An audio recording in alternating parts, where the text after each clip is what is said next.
मित्रों, नमस्कार। मैं आराधना मिश्रा अपने यूट्यूब चैनल संस्कृत आराधना से। चलिए देखते हैं आज महाकवि माघ द्वारा विरचित महाकाव्य शिशुपाल वधम का प्रथम सर्ग का सारांश और महाकवि माघ का कुछ जीवन परिचय संक्षिप्त में। साथ में कुछ बहुत ही महत्वपूर्ण सूक्तियां हैं और व्याकरणात्मक टिप्पणी भी है। तो चलिए शुरू करते हैं मित्र। शिशुपाल वधम प्रथम सर्ग का सारांश देख लेते हैं। तो शिशुपाल वधम महाकवि माघ की एकमात्र रचना है जिसकी गणना बृहत्त्रयी के अंतर्गत की जाती है। 20 सर्गों व 1650 छंदों से समन्वित इस ग्रंथ की उपजीव्यता का श्रेय महाभारत को प्राप्त है। द्वारकापुरी में भगवान श्री कृष्ण के राजप्रासाद में देव ऋषि नारद का आगमन होता है, जो इंद्र के कथनानुसार पापाचारी चेद नरेश शिशुपाल को वध की प्रेरणा देते हैं। बलराम जी तत्काल ही शिशुपाल पर चढ़ाई करने की बात कहते हैं, परंतु उद्धव जी उनकी बात का विरोध करते हुए किसी दूसरे बहाने से उसका वध करने की बात कहते हैं। उद्धव जी की बात मान ली जाती है। महाराज युधिष्ठिर राजसूय यज्ञ का आयोजन करते हैं, वहां शिशुपाल भी आता है। यज्ञ में श्री कृष्ण की अग्रिम पूजा करके सम्मानित किया जाता है। शिशुपाल इसका विरोध करते हुए श्री कृष्ण को गालियां देने लगता है। श्री कृष्ण अपनी पूर्व प्रतिज्ञा के अनुसार उसकी 100 गालियां सहन करते हैं। तदंतर सुदर्शन चक्र से शिशुपाल का सिर धड़ से अलग कर देते हैं और शिशुपाल के शरीर से एक तेज पुंज निकलकर भगवान श्री कृष्ण में समाहित हो जाता है। इस ग्रंथ का अंगिरस वीर है तथा श्रृंगार हास्यादि अंगिरस है। शैली माधुर्य ओज तथा प्रधान गुण समन्वित है। अलंकार योजना में उपमा उत्प्रेक्षा अतिशयोक्ति अर्थांतर न्यास अलंकार प्रमुख है। इन्होंने एक पद ऐसा लिखा है जिसमें मात्र एक ही वर्ण दकार का प्रयोग किया है। तो वो वर्ण पढ़ लेते हैं मित्र। जैसे कि भारव ने अपने ग्रंथ किराता अर्जुनियम के में लिखा है एकाक्षरी श्लोक, उसी तरह माघ जी ने अपने शिशुपाल वधम में एकाक्षरी वर्ण का प्रयोग किया है। तो देख लेते हैं। दाद दो दूध ददू ददी, दाद दो दूध दी ददो हो, दूध दादम ददे, दूध दे ददाओ, दद दो अददहा। तो इसको मैंने देखा है। अब आगे देख लेते हैं महाकवि माघ का परिचय। माघ के पिता का नाम दत्तक सर्वाश्रय और पितामह का नाम सुप्रभदेव था, जो राजा वर्मलाख का मंत्री था। माघ के समय के विषय में अनेक तथ्य मिलते हैं। तदनुसार माघ का समय 7वीं शताब्दी का अंतिम चरण अर्थात 675 ईस्वी के लगभग समय निर्धारित है। इनके पूर्वज श्री भिन्नमाल के रहने वाले थे, जिसे वर्तमान में भीनमाल कहा जाता है, जो गुजरात से राजस्थान की सीमा में आ गया है। भीनमाल का दूसरा नाम श्रीमाल है। इसी के आधार पर वहाँ के निवासी ब्राह्मण श्रीमाली कहे जाते हैं। अतः माघ भी श्रीमाली ब्राह्मण थे, जो सुसंपन्न और विद्वान परिवार से संबंधित थे। माघ की केवल एक ही कृति शिशुपाल वधम प्राप्त होती है, जिसकी गणना बृहत्त्रयी में की जाती है।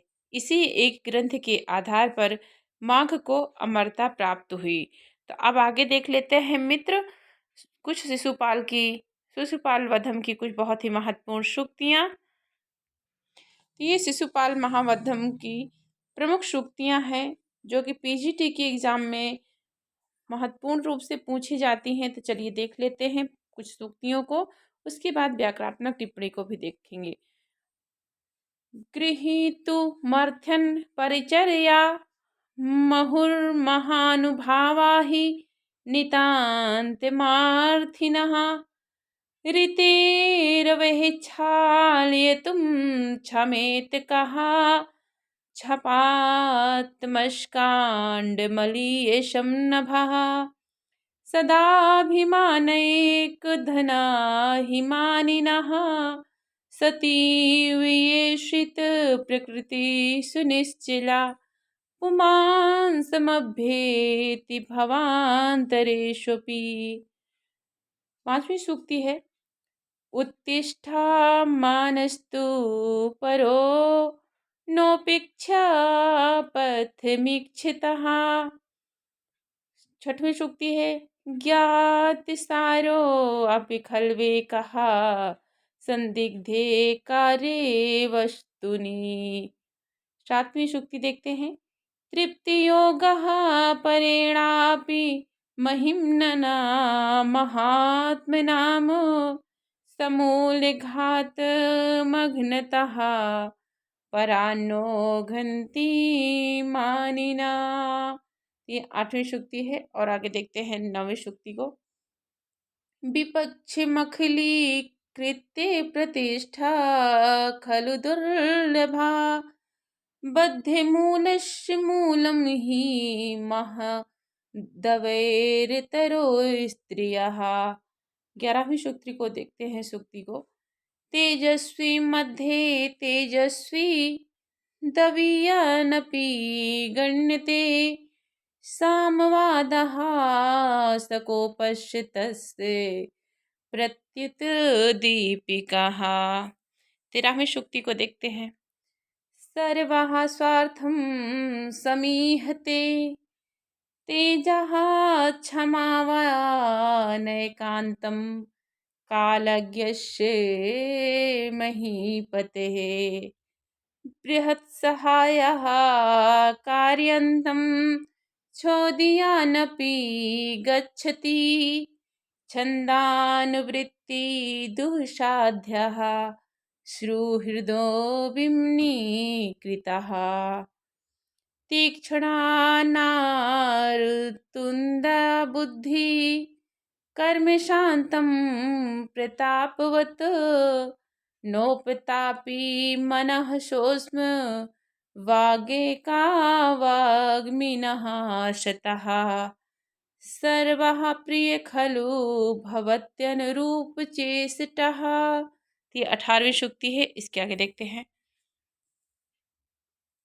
तो आगे अब है 19वीं सूक्ति, आक्रांतिनो नवस्मेति महान् परस्य नान्यस्य गन्धमपि मानिभृता सहन्ते नैवात्मनि निमथ्वा क्रियते मदान्धैः समयेव करोति बलावलम् भवति विक्लवता गुणोऽङ्गनानाम् औचित्यं गणयति को विशेषकामः। 25वीं सूक्ति को देखते हैं। आप लोग नंबर देखते रहिएगा, सब अलग अलग है, मैं थोड़ा सा गायन के माध्यम से वाचन कर रही हूँ। उद्वृत्तः कायुसुखावः परेषां विपदि न दूषिताति भूमिः कस्मिन् वासजलगुणे गिरां पटुत्वं सौभाग्ये विपदि सदार्शिता भवन्ति चक्षुष्मः महतां परैर्लङ्घ्यः नैवाहो विरमति कौतुकं प्रियेभ्यः अपदोषतैव विगुणस्य गुणः चपला जनं प्रति न चोद्यमदः समये हि सर्वमुपकारि कृतं भ्रान्तिभाजी भवति हि को विवेकः स्वाममदात् प्रकृतिमेति हि सर्वः दुष्यत्यजः खलु सुखादपि मानः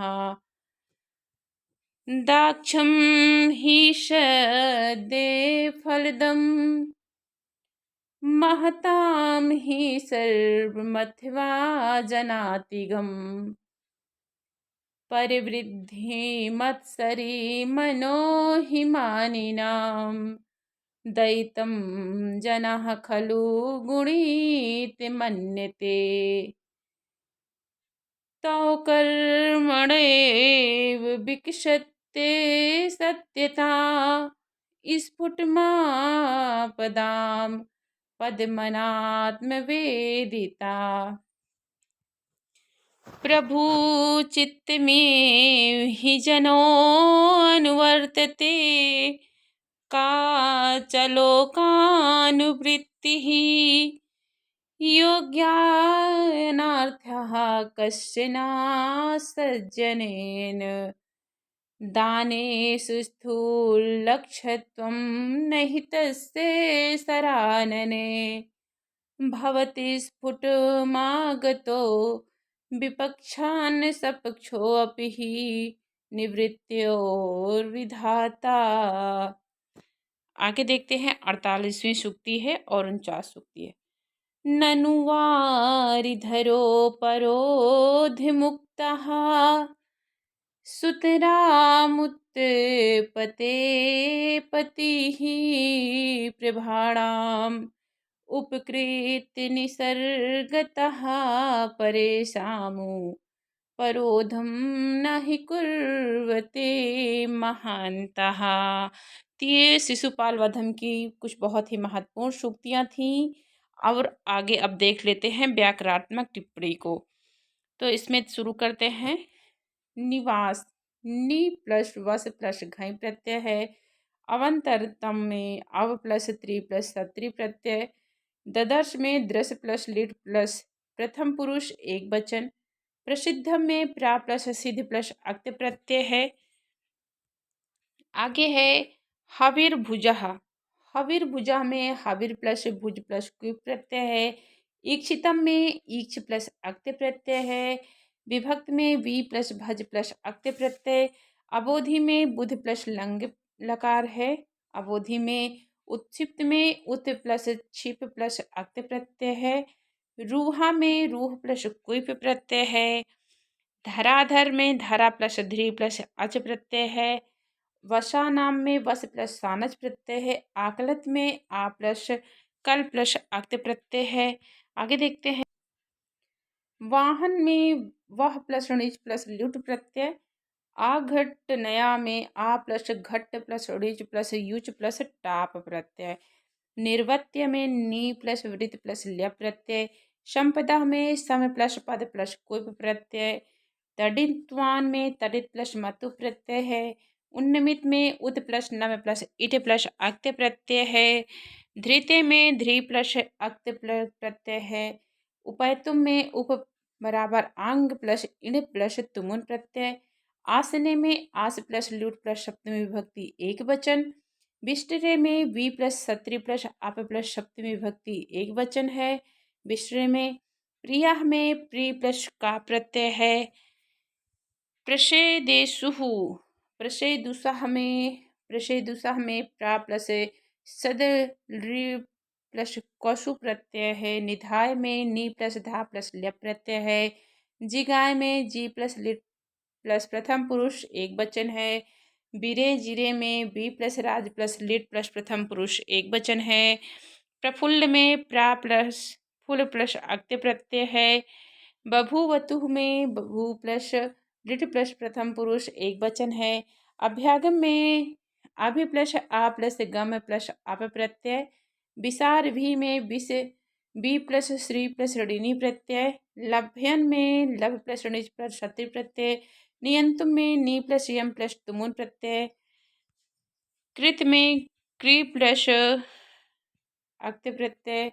विलोक नेन में बी प्लस लोक प्लस लुट प्रत्यय है। परिरंभ में परि प्लस रंभ प्लस घई प्रत्यय है। आधार में आ प्लस चर प्लस घई प्रत्यय है। शासन में सास प्लस ल्युट प्रत्यय है। तो मित्रों, आज मैंने महाकवि माघ की रचना महाकाव्य शिशुपाल वधम जो कि बृहत्त्रयी के अंतर्गत आता है, सारे उसमें जो भी कुछ बहुत ही महत्वपूर्ण बिंदु और टॉपिक थे जो कि एग्जाम में आने ही आने हैं, तो उसका मैंने सूक्ति सारांश व्याकरणात्मक टिप्पणी और महाकवि माघ का परिचय भी कुछ संक्षिप्त में ले लिया है, तो आप लोग ज़रूर देखिए मित्रों। तो इसके पहले मैंने 2 वीडियो इसी तरह और अपलोड की है, अभिज्ञान शाकुंतलम की और महाकादम्बरी शुकनाशोपदेश की वीडियो भी मैंने सेम ऐसे ही अपलोड किए हैं, तो आप लोग उसको भी देख लीजिएगा जो कि मेरे प्लेलिस्ट में है।